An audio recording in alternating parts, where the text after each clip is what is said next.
I'm here with head coach Orlando Salinas of the softball team after another undefeated weekend. This time it's 4-0. Obviously, a couple of weeks in a row there of just one doubleheader, 2 games. But you got a chance to go on the road last week, an early week. You played during the week as opposed to the weekend, moved up because of Easter, and didn't matter. A couple more wins on Wednesday, a couple more wins on Friday. Overall thoughts from that road trip?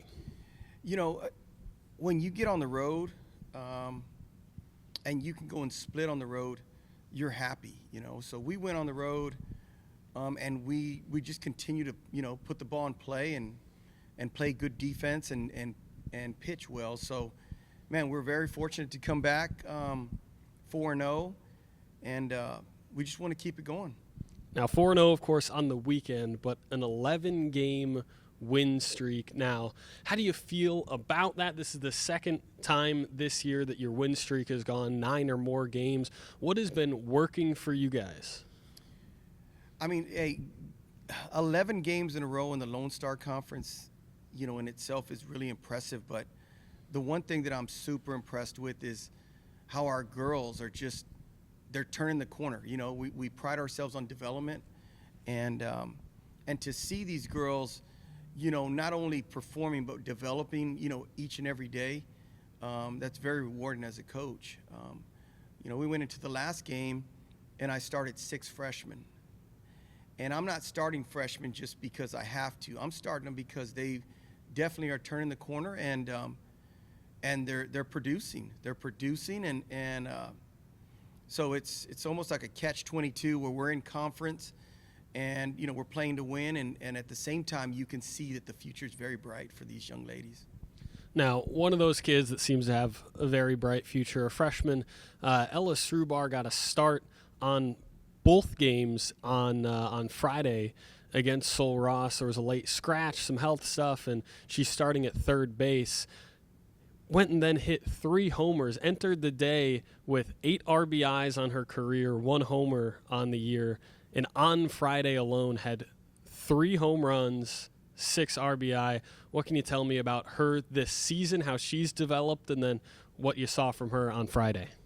Yeah, Ella, when we got her from that little town of Orange Grove, which is about 30 minutes from here, she's one of those athletes that she declared early for graduation, so she should be in high school right now. So she graduated early and came to us, and all the tools are there. She has a good arm. She can run. She's strong. Her power is off the charts.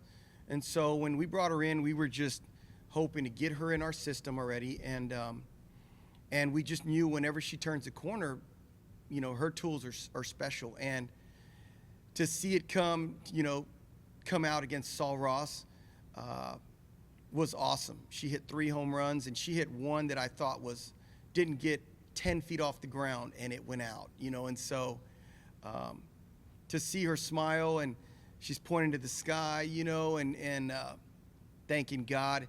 She's had the growth is hard, and so she had a tough fall.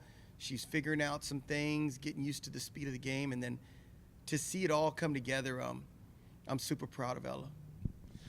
Now, we spend a lot of time during these press conferences hyping up the girls, talking about the team.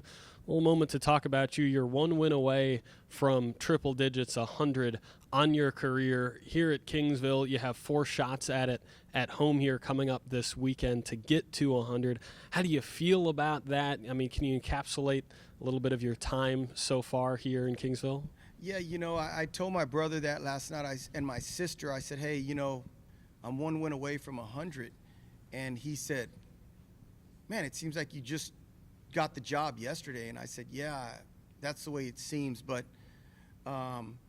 no, we brought in a lot of really good players, and to know that I'm at already 100 victories, and it makes me proud, not only for all the work that my coaching staff and us have done together, but for the university, because we want to make sure this softball program is relevant for years to come, and this is only the beginning, and really I can't thank my staff enough. They do so much for the program, the development of our girls, and to see it turn into winning streaks. I'm super proud. Now, I mentioned it there, but you have 4 shots coming up at it to get it at home. You do have 4 home games, 2 on Friday, against St. Edwards, and then 2 on Sunday against St. Mary's. How do you feel going into those matchups? You're looking for 100. You're trying to continue that win streak. It's now getting tight up at the top of the Lone Star Conference as well. I believe you guys are a game out of 3rd place. Yeah. How do you feel heading into these matchups here at home? I mean, we feel good because, one thing about our team is that we're not worrying about who we're playing. All we're doing is worrying about our process, our work, our routine. And we always talk about it. If we just do what we do and play at the standard that we play at, the wins are going to take care of themselves, and that's kind of the formula we've been using, and it's been working. So we just want to stick to our process, and I think that the W's will take care of themselves. That's all I've got for you. Thank you, Coach. Hey, thank you.